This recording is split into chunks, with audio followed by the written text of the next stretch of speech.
Oke, daripada nanti selesai terlalu malam, langsung saya mulai aja ya untuk pertemuan kelas full stack programming pada malam hari ini. Oke, saya mulai. Assalamualaikum warahmatullahi wabarakatuh. Selamat malam. Saya ucapkan terima kasih kepada teman-teman yang udah menyempatkan waktunya untuk hadir pada kelas malam hari ini. Yang untuk topiknya yang akan kita bahas adalah mengenai pengenalan API. Gimana? Apakah layar atau suara saya udah terdengar ya? Layarnya udah terlihat belum? Share screen.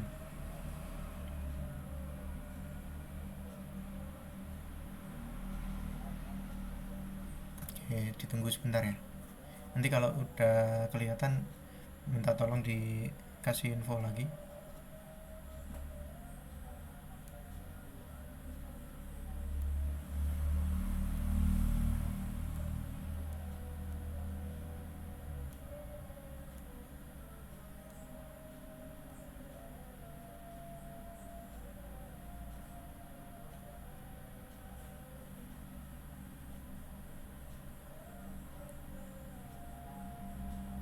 Gimana? Udah terlihat apa belum?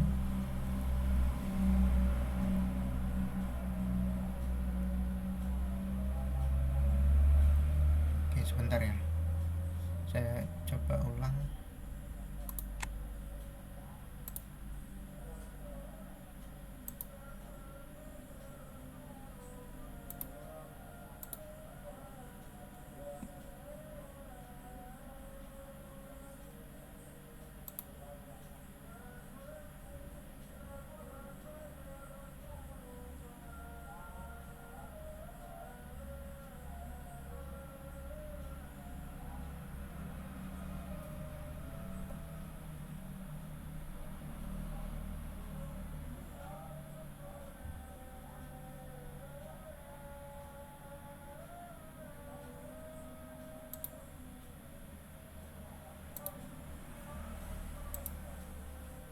Masih belum ya?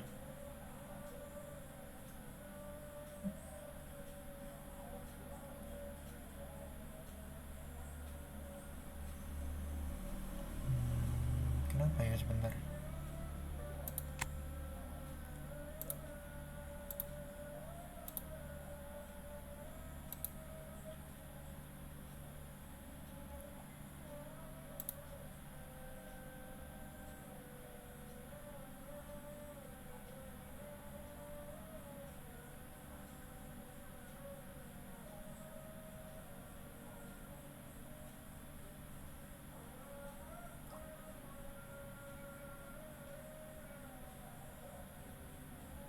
Gimana? Masih belum terlihat ya?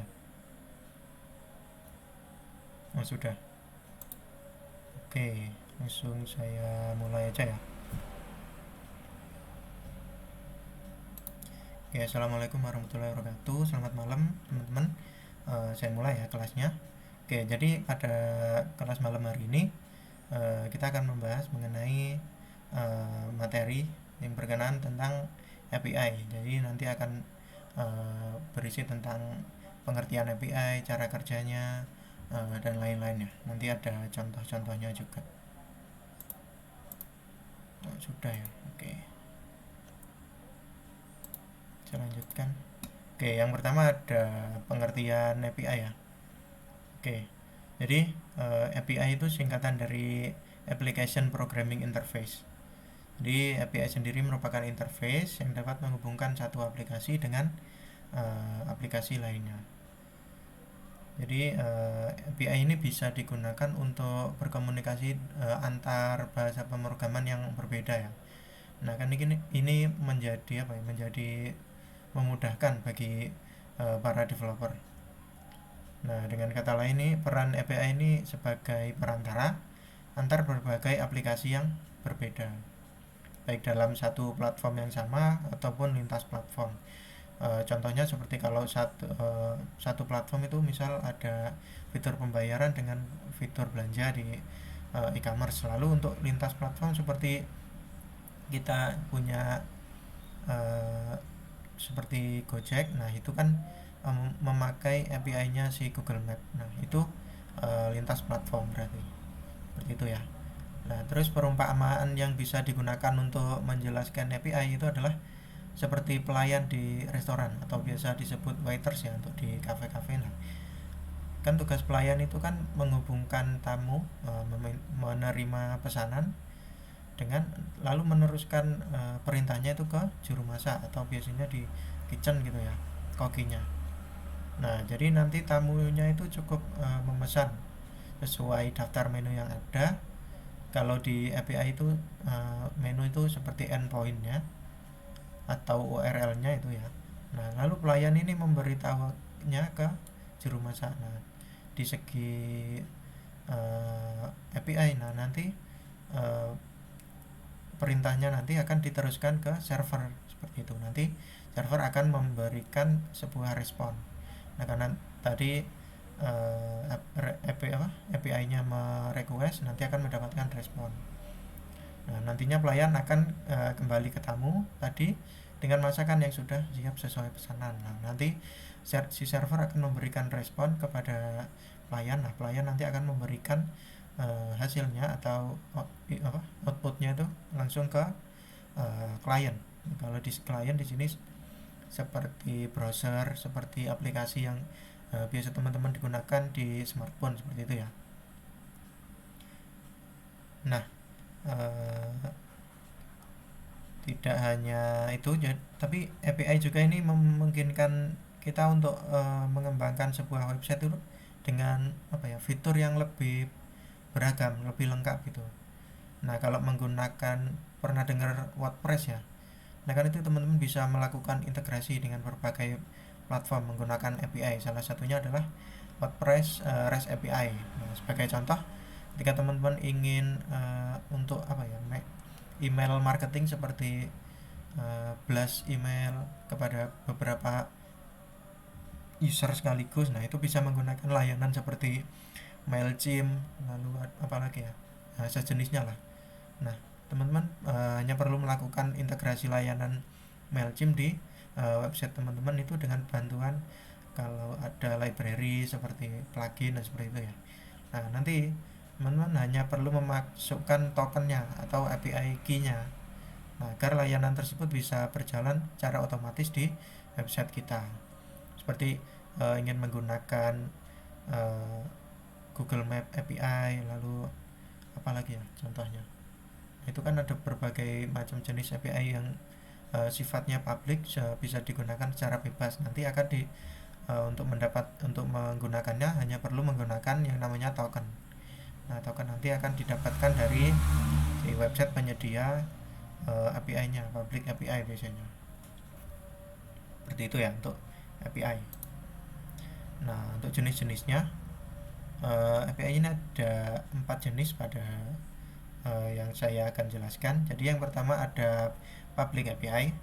Jadi public API ini sering disebut juga dengan open API karena sama-sama terbuka, siapa saja bisa menggunakan. Nah, sesuai namanya, public API ini adalah jenis API yang bisa digunakan siapa saja dalam lintas platform. Jadi siapa saja bisa menggunakan tanpa terkecuali. Teman-teman kalau iseng-iseng juga boleh digunakan, untuk kebutuhan komersial juga boleh, jadi bebas ya, sebebas mungkin lah intinya. Nah, selain itu jenis API ini paling mudah digunakan. Karena apa? Karena tinggal memasukkan URL-nya atau endpoint-nya, nanti tinggal memasukkan token atau key-nya, kuncinya ya. Nah, teman-teman hanya perlu mendaftar lalu memanfaatkannya atau mengintegrasikan si API ini langsung di aplikasi kita seperti itu. Contohnya ini ya, API untuk Google Map atau API untuk data COVID. Nah, dulu kan pernah banyak yang menggunakan nih untuk API data COVID itu kan secara real time harian gitu terupdate nanti datanya. Nah, nanti kalau butuh data-data tersebut, teman-teman tinggal mengambil saja melalui endpoint-nya. Kalau udah mengintegrasikan si API ini dengan aplikasi kita seperti itu.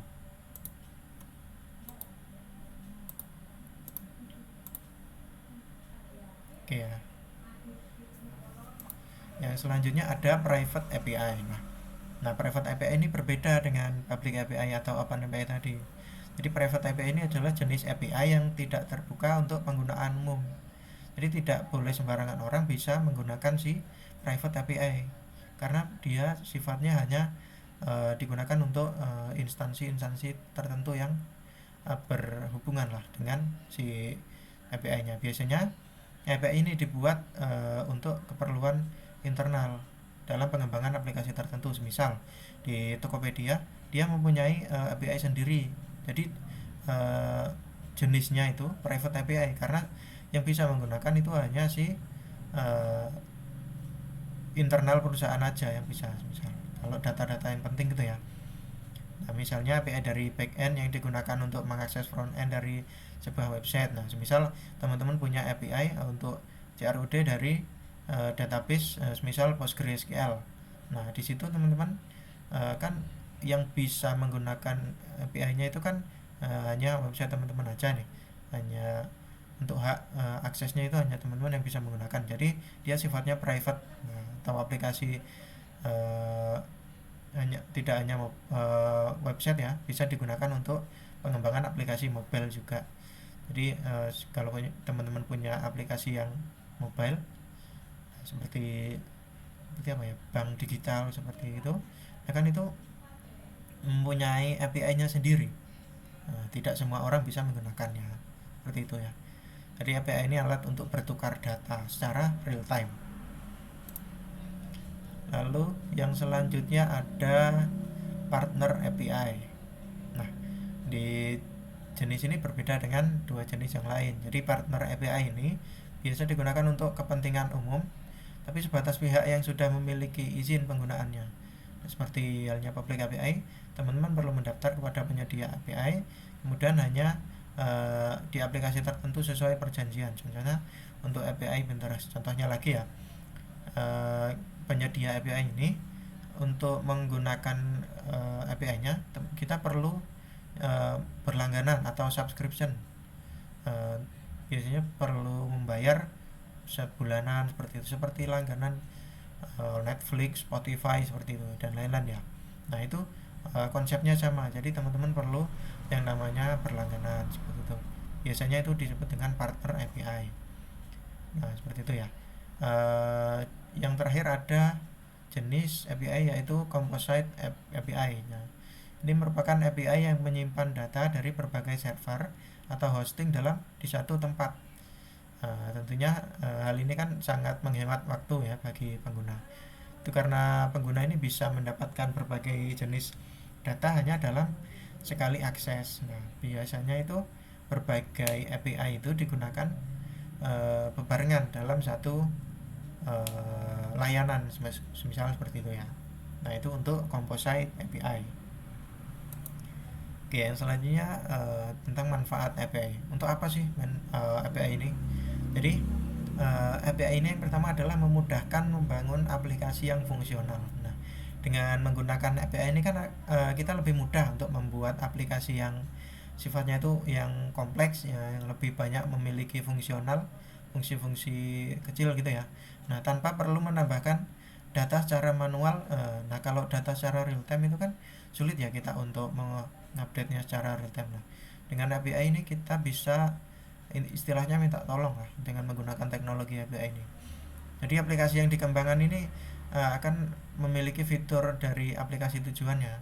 Sebagai contoh pada aplikasi Gojek ya misal. Nah, platform layanan Gojek kan layanan transportasi kan ya. Itu kan peran maps atau peta itu kan penting. Nah, tapi Gojek ini tidak perlu mengembangkan aplikasi maps-nya sendiri, tapi dia menggunakan API atau mengambil datanya itu secara real time dari Google Map. Jadi penggunaan API ini cukup membantu platform Gojek ini semakin besar karena developer cukup mengembangkan layanan lain tanpa mementingkan atau memikirkan lebih lanjut tentang si Maps ini. Kita tinggal pakai secara datanya secara real time. Karena Google Map ini kan secara gratis kan ya, bisa digunakan oleh siapa saja. Nanti teman-teman bisa research lebih lanjut untuk bagaimana cara menggunakan API Google Map, dan lain-lain. Nanti akan banyak sekali jenis-jenis API yang gratis untuk digunakan. Lalu yang selanjutnya ada pengembangan aplikasi itu menjadi lebih efisien. Nah, dengan adanya API, nah ini teman-teman tidak perlu melakukan komunikasi langsung dengan aplikasi lain yang ingin dihubungkan. Nah, cukup berkomunikasi melalui API. Nah, hal ini sangat membantu terutama jika teman-teman ini ingin membangun aplikasi yang lintas platform dengan layanan berbagai layanan sekaligus.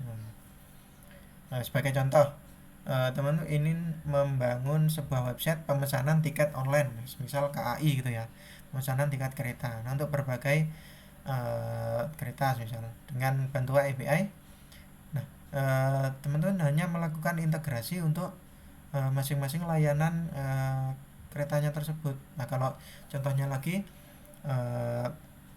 tiket untuk pesawat misal, nah, teman-teman tinggal memakai atau mengintegrasikan API-nya dari masing-masing maskapai. Nanti kan jadwal-jadwalnya ada tersedia tuh.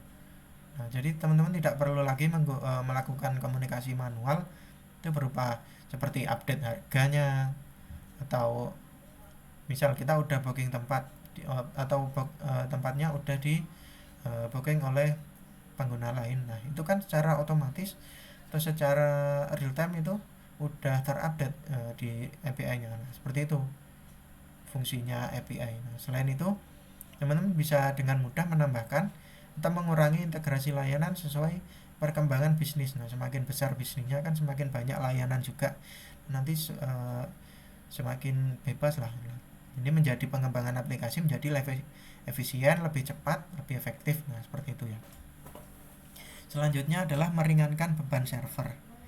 Kenapa meringankan beban server? Nah, dengan menggunakan API ini, teman-teman tidak perlu menyimpan semua datanya yang dibutuhkan itu secara real time itu di server kita sendiri. Tapi datanya itu sudah tersimpan di server si pemilik API.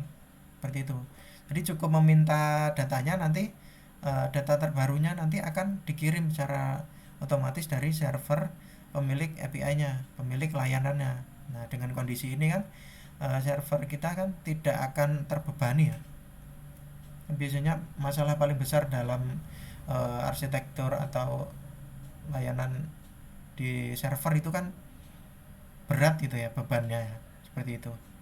Nah, pada akhirnya kan bisa mengurangi resiko website ini tidak dapat diakses karena server down misal. Teman-teman di kapan ya, 2 minggu kemarin kalau nggak salah itu kan terjadi WhatsApp down. Nah, seperti itu ya. Nah, itu kan karena terjadi kegagalan di sisi server. Nah, itu akan kalau kita menggunakan API itu akan meringankan beban di server kita, seperti itu ya. Kurang lebih untuk manfaat-manfaat dari API.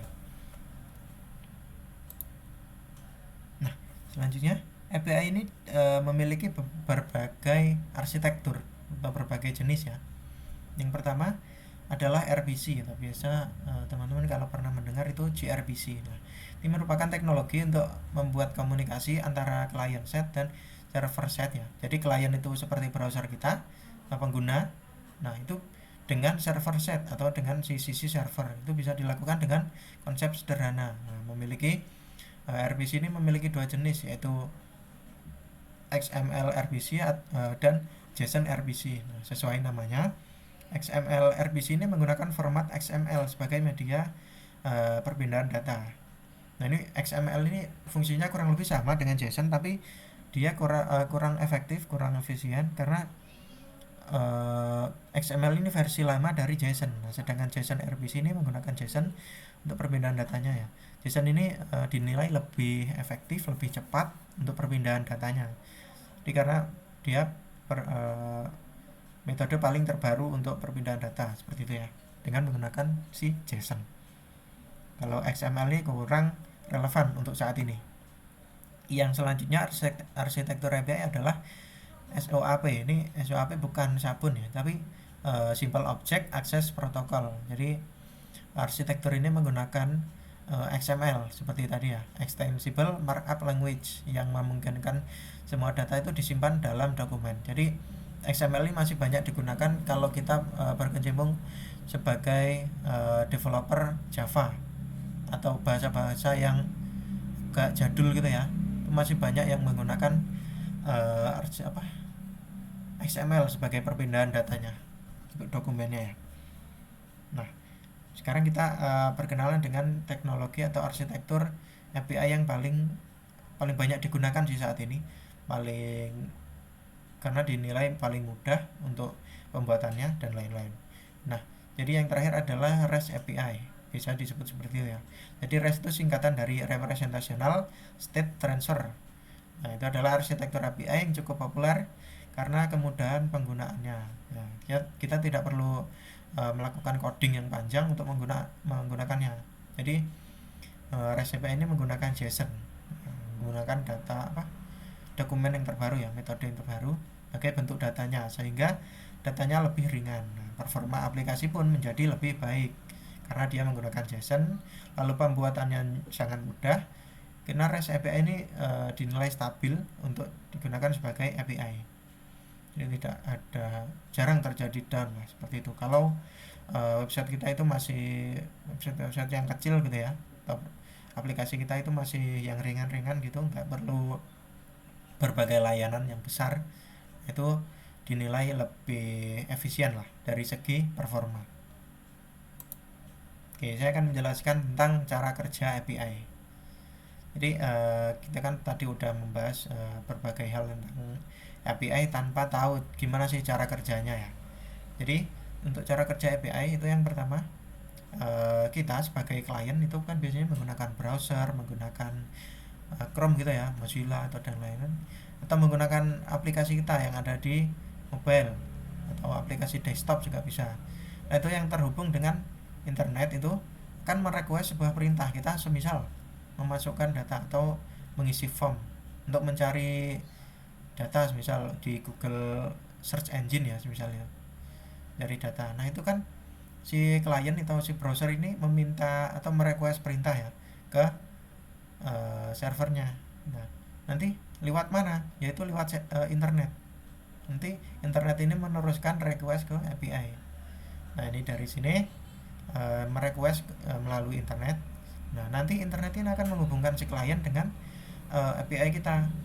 Nah, API ini akan memproses request dari klien tadi melalui internet, itu dilanjutkan ke web server. Nah, si web server ini yang terhubung dengan database kita, kan database itu terpisah ya dengan web server biasanya. Nah, itu akan mencari data sesuai dengan kebutuhan. Dan nanti setelah web server ini meminta data di database, nanti kan database mengembalikan datanya nih. Misal kita ingin meminta data nama lengkap, kelas, nama absen dan lain-lain seperti itu ya. Itu kan mengembalikan, nah dikirimkan lagi ke web server ini. Nah, nanti web server ini akan memberitahu si API kalau datanya udah siap. Nah, nanti API akan mengembalikan lagi responnya itu ke kita ya. Jadi seperti itu ya, kurang lebih untuk cara kerja API dari klien atau web browser kita merequest ke API melalui jaringan internet, lalu API ini akan memproses request kita itu ke web server. Nanti akan web server ini sesuai dengan apanya ya, sesuai dengan perintah kita tadi, request kita tadi, meminta data sesuai kebutuhan si klien atau pengguna atau kitanya ya, seperti itu. Nah, jadi kurang lebih seperti itu untuk cara kerja API. Jadi menjembatani antara si klien dengan si server agar lebih mudah lah untuk dipetakan cara perpindahan datanya. Nah, selanjutnya contoh API. Kita akan membahas mengenai contoh API di sini ya. Yang pertama, contohnya ada di sini. Mungkin hanya satu nanti contohnya.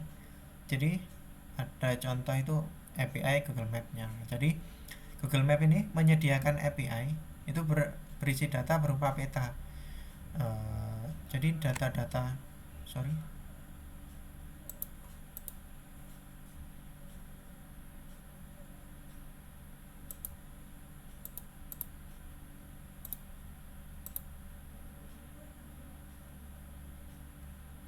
Oke, sorry.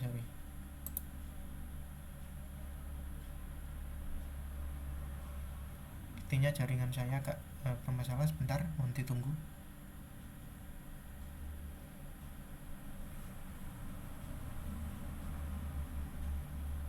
Gimana, udah terlihat belum untuk share screen-nya?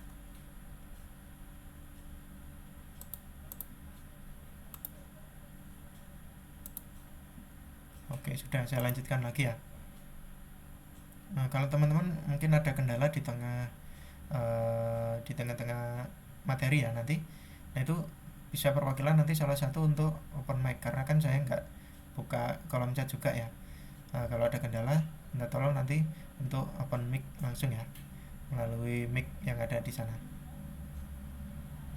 Oke, saya lanjutkan kembali. Jadi tadi sampai Google Map ya. Nah, jadi Google Map ini menyediakan API ini berisi data berupa peta ya. Seperti ada data apa ya? Kalau nggak salah itu data longitudinal dan lain-lain seperti itu ya.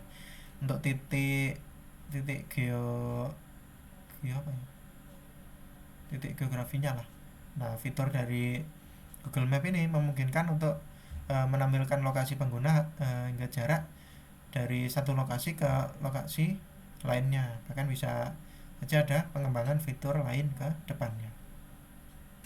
Nah, ketika Gojek misal menggunakan Google Map API, nah semua fitur itu tadi bisa digunakan di aplikasi mereka. Nah, hal ini kan memudahkan si pengembang untuk mendapatkan lokasi yang akurat bagi penumpang dan pengemudi. Selain itu akan lebih mudah bagi penentuan tarif berdasarkan jarak tempuh sesuai data yang diterima. Misal kan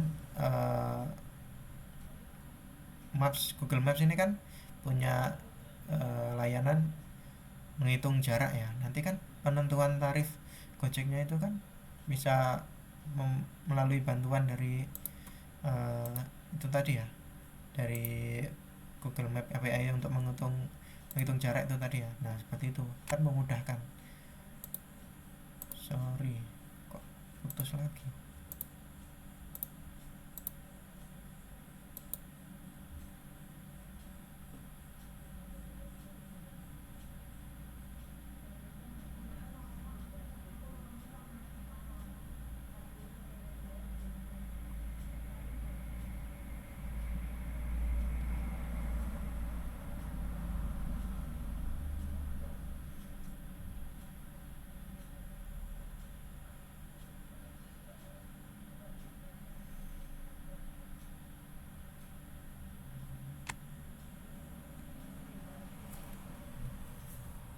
Mohon ditunggu sebentar, untuk saya mau ganti jaringan dulu.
Sebentar, masih proses ya.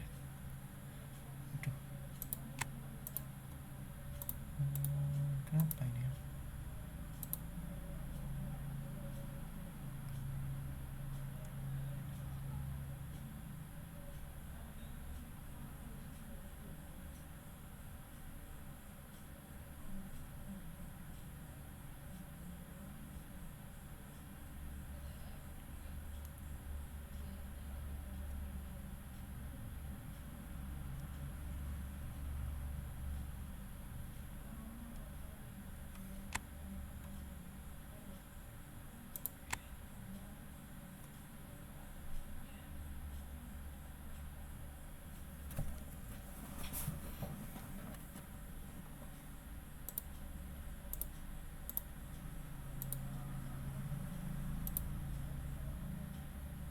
Bentar ditunggu ya, saya masih mencoba untuk share screen ini ya, sepertinya agak bermasalah.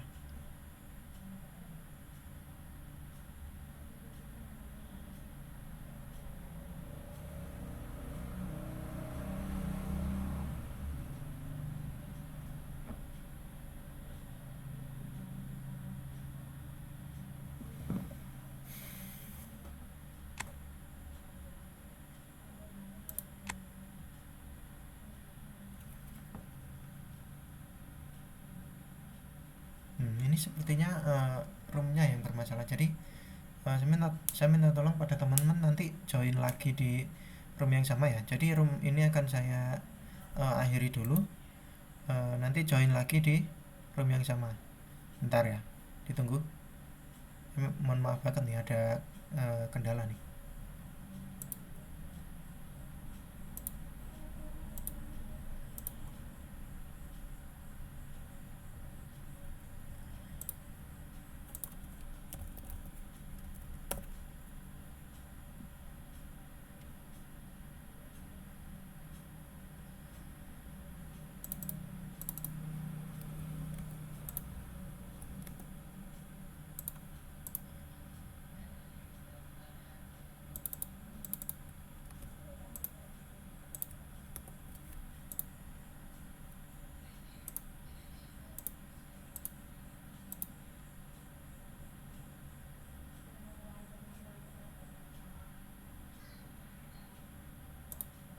You are currently the only person in this conference.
You are now unmuted. Oke ya, ditunggu sebentar ya sambil menunggu teman-teman yang tadi belum join kembali.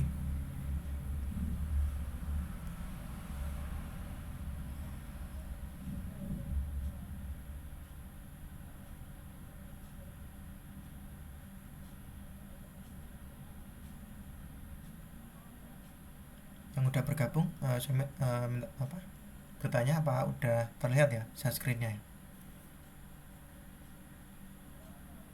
Oke, aman. Oke, udah banyak yang bergabung. Kan saya lanjutkan lagi ya. Oke, tadi udah masuk di contoh API. Kita selanjutnya masuk yaitu mulai kembali ya. Jadi mohon maaf tadi ada kendala. Jadi saya lanjutkan di URL. Oke, apa sih URL itu? Nah, URL itu istilah lain untuk menyebut alamat si website. Nah, website kita itu kan memiliki masing-masing alamat ya. Nah, alamat masing-masing itu disebut dengan URL. Nah, apa kepanjangan dari URL? Jadi URL ini singkatan dari Uniform Resource Locator. Jadi sebagai alamat atau lokasinya dari website teman-teman. Nah, biasanya itu pakai domain name system, biasanya pakai DNS. Nah, kalau nggak pakai DNS itu biasanya langsung pakai IP-nya gitu ya. Nah, URL ini berfungsi untuk membawa kita si klien gini melalui browser biasanya ya, itu ke sebuah website spesifik yang ingin dituju.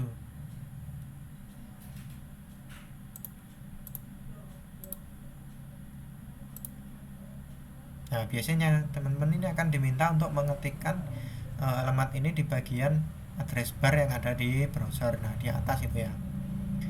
Nah, di sini ada berbagai terminologi atau kata-kata ya, apa? Istilah-istilah yang ada di dalam URL. Nah, jadi yang pertama ada domain. Jadi domain ini adalah sebagai pengertiannya itu bagian nomor rumah atau nama pemilik rumahnya. Jadi domain itu seperti kalau kita mengakses Google ya, www.google.com, nah itu sebagai domain. Nah, kalau URL ini alamat lengkapnya. Misal kita memiliki misal di bisai /blog/judul blognya seperti itu ya. Nah, itu URL lengkapnya itu atau alamat lengkapnya itu sebagai URL atau alamat lengkap. Berisi ada subdirectory, ada nama filenya dan lain-lain ya. Lalu yang terakhir ada IP address. Jadi IP address ini, nah kan kalau teman-teman pernah belajar jaringan komputer ya, nah kan itu dari berbagai komputer di dunia ini kan masing-masing memiliki IP addressnya masing-masing ya. Nah, itu untuk menuju ke komputer lain atau layanan lain, website lain itu ya. Nah, kan itu terus lagi sepertinya.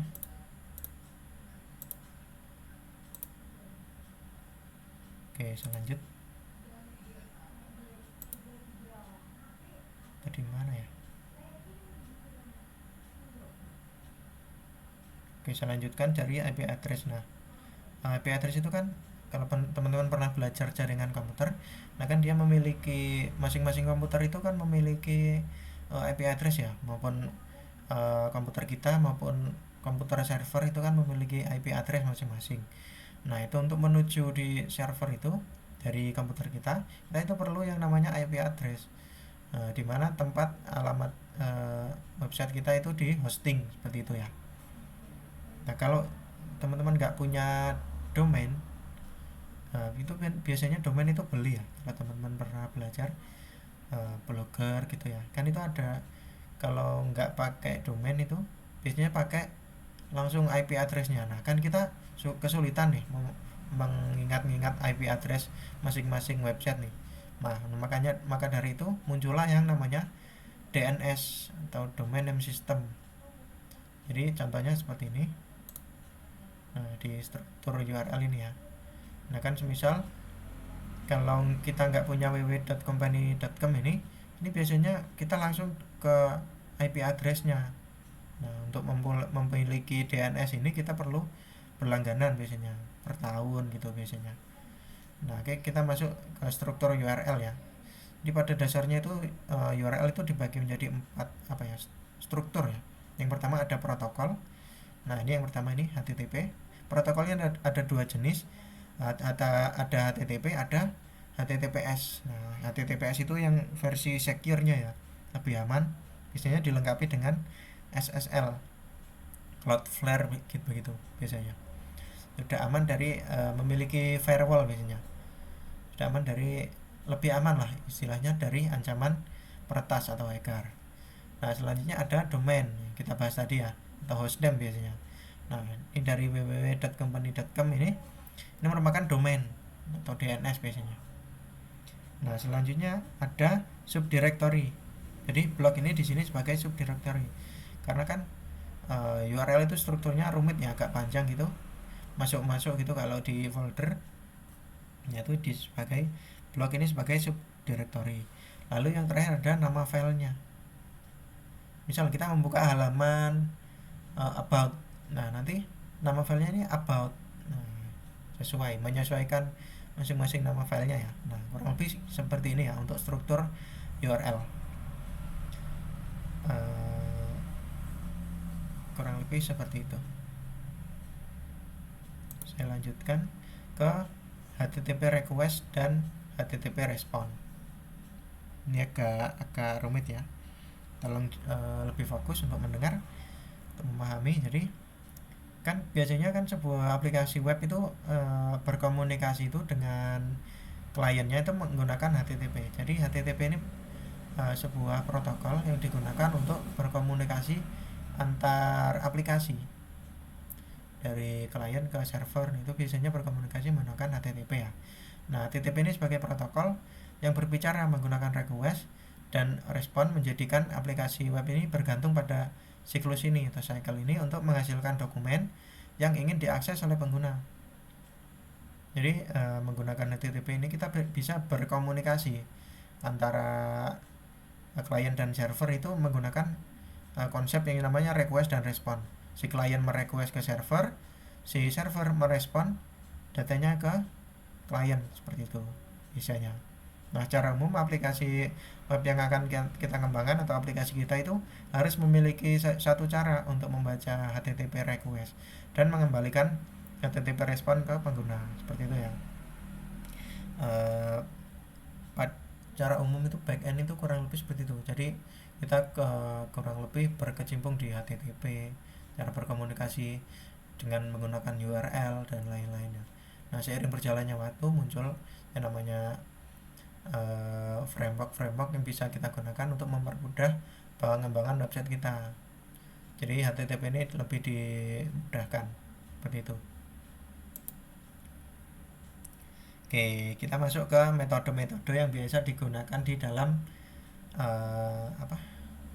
HTTP. Nah, yang pertama ada metode GET. Nah, metode GET ini digunakan server atau HTTP atau protokol ini digunakan. Sorry, sepertinya putus lagi.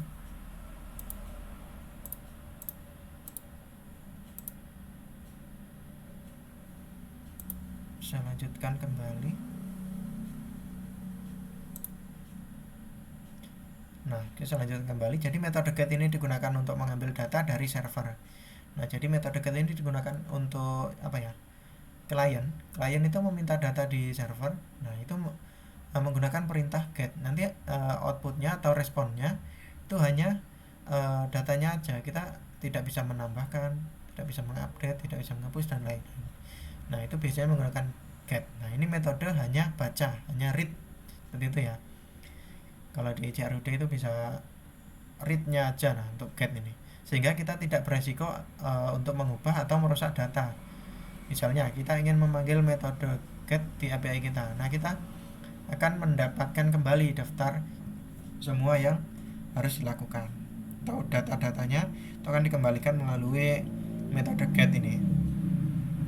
Yang selanjutnya ada metode POST. Nah, jadi metode POST ini digunakan untuk mengirimkan data ke server dan untuk membuat data baru atau baris data baru misalnya. Misal kita ingin menambahkan murid baru. Nah, itu menggunakan metode POST ini.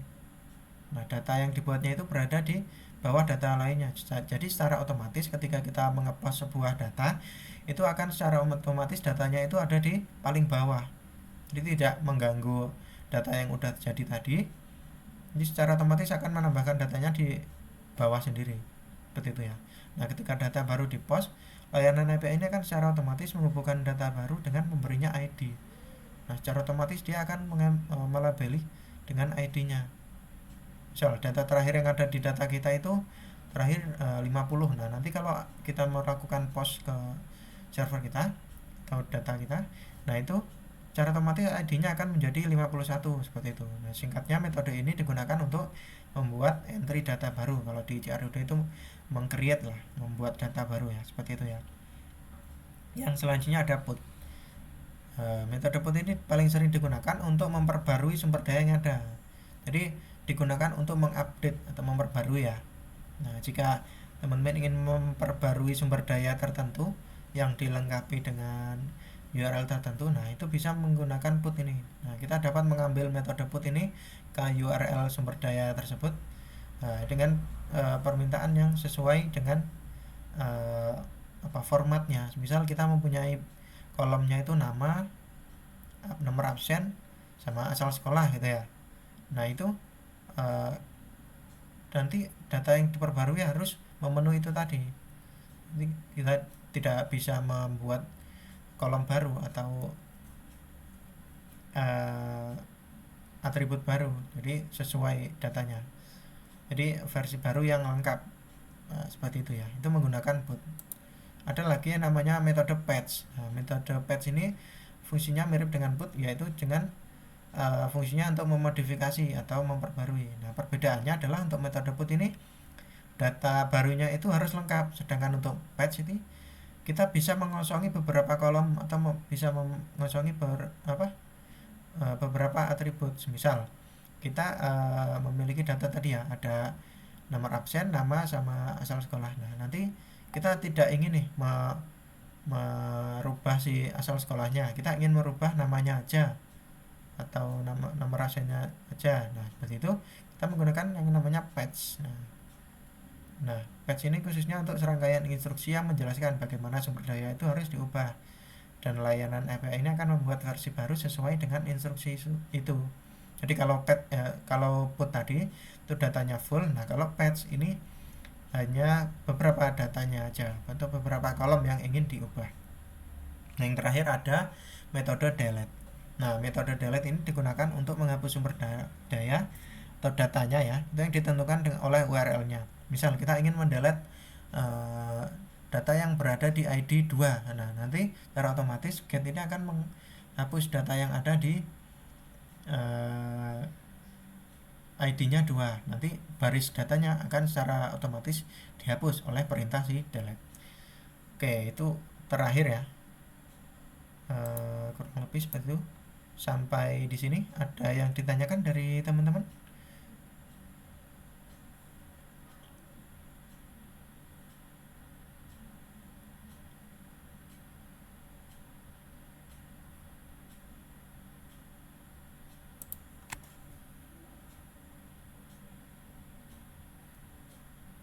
You are now muted.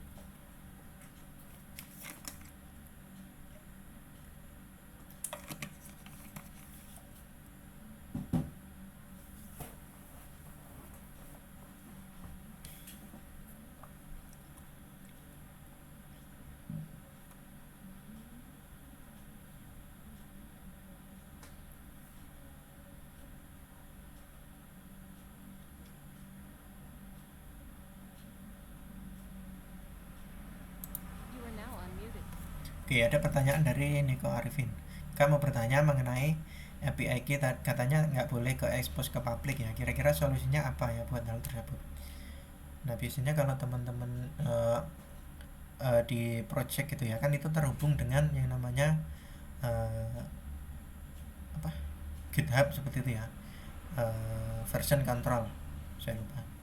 Nah, dengan GitHub itu kan kita kan API key-nya itu kan nggak bisa ke expose ke publik ya, nggak bisa semua orang melihat key-nya ya. Nah, itu solusinya biasanya di project-project itu, contohnya di Node.js sama Laravel itu ada sebuah file yang namanya .env. Nah, .env itu data yang sifatnya rahasia, tidak bisa semua orang melihat datanya. Nanti kalau project kita itu bisa diakses melalui, maksud saya kalau di GitHub-nya itu tidak bisa melihat, kitanya tidak bisa melihat API-nya atau yang ada data-data yang ada di dalam .env. Tetapi kalau di sisi server dia bisa melihat. Nah, seperti itu biasanya. Nah, kalau di sisi server, nah kalau biasanya kan kalau API yang public itu kan nggak istimewa lah untuk API yang public. Jadi semua orang itu lebih mudah untuk mendaftar daripada kita meretas API ini milik orang lain. Karena apa? Karena ini kan public, semua orang bisa menggunakan. Seperti itu ya. Nah, kurang lebih solusinya seperti itu untuk API yang API key atau tokennya tadi ya, kurang lebih seperti itu. Jadi dari REST API tadi itu ada pengembangan sebenarnya dari bentar, saya coba share screen.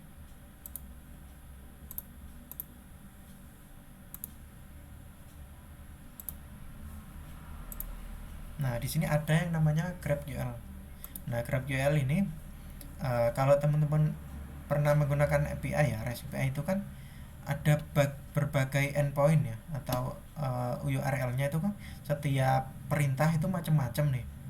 Nah, biasanya kalau kita ingin membuat data baru, nah URL-nya kan berbeda. Untuk melihat data baru, URL-nya berbeda. Untuk mengupdate, datanya berbeda. Nah, dengan menggunakan bantuan GraphQL ini, URL-nya itu nanti hanya satu.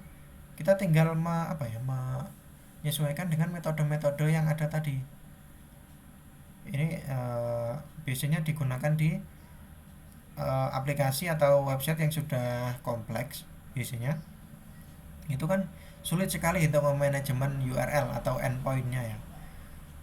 Jadi dia biasanya menggunakan perintah ini, si GraphQL. Jadi strukturnya itu si GraphQL ini seperti ini. Kita memiliki misal ini hero. Nah, ini memiliki name. Nah, si friends ini di dalamnya memiliki data apa aja ya. Di friend ini memiliki data name sama homeward. Nah, nanti homeward memiliki data lagi name sama climate. Nah, lalu di ini tadi di ada name homeward, spesies. Nah, spesies nanti memiliki data lagi. Nah, itu kita tidak perlu membuat endpointnya masing-masing untuk mengakses data-data ini. Nah, GraphQL itu contohnya seperti ini ya. Nah, ini bisa kita lihat di contoh yang sudah dicontohkan ini.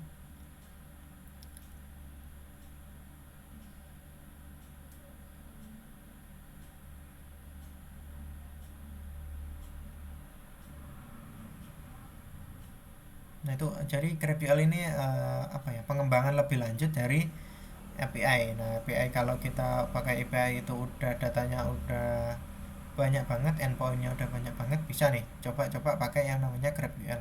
Agak sulit sih sebenarnya, cuma dia katanya lebih memudahkan kita untuk memanajemen si endpoint. Nah, kurang lebih seperti itu. Ada yang ditanyakan lagi dari teman-teman?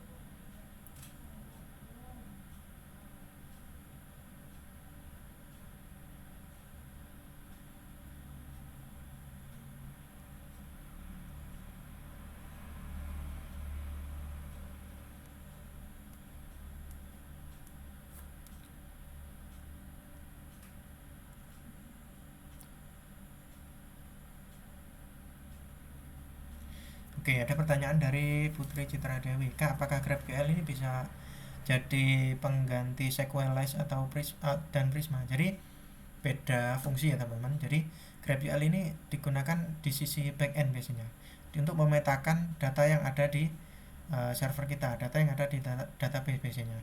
Nah, untuk Sequelize sama Prisma ini saya tahunya itu Sequelize ini digunakan sebagai untuk memetakan database. Biasanya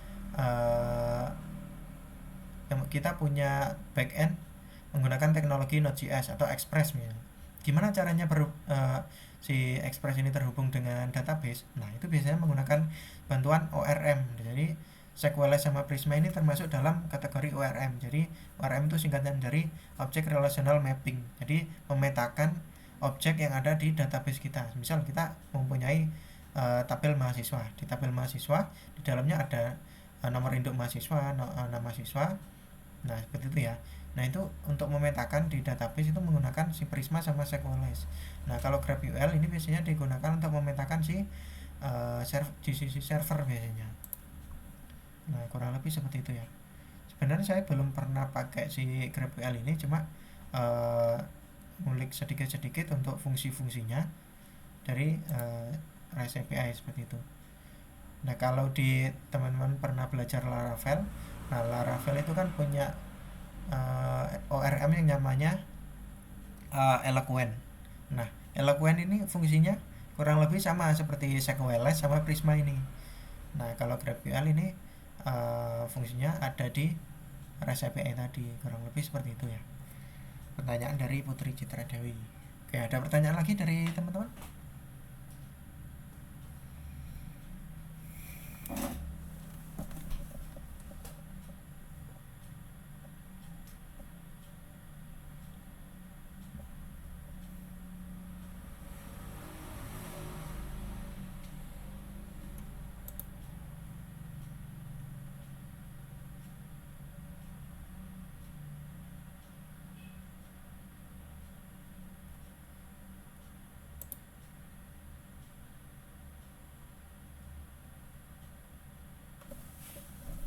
Oke, mungkin udah nggak ada ya untuk pertemuan kita hari ini, mungkin sampai situ aja ya. Jadi jangan lupa untuk mengerjakan post testnya yang ada di e-learning di pertemuan 9 pengenalan API. Eh, Mungkin teman-teman jangan lupa untuk mengerjakan ya. Oke, mungkin sampai situ. Bila ada saya kekurangan atau kesalahan kata, mohon dimaafkan. Tadi ada beberapa kegangguan juga dari eh, apa ini tampil ID-nya, jadi mohon dimaklumi, saya mohon maaf juga. Mungkin sampai situ. Terima kasih kepada teman-teman yang udah hadir, saya sampaikan. Wassalamualaikum warahmatullahi wabarakatuh. Selamat malam. You are now muted.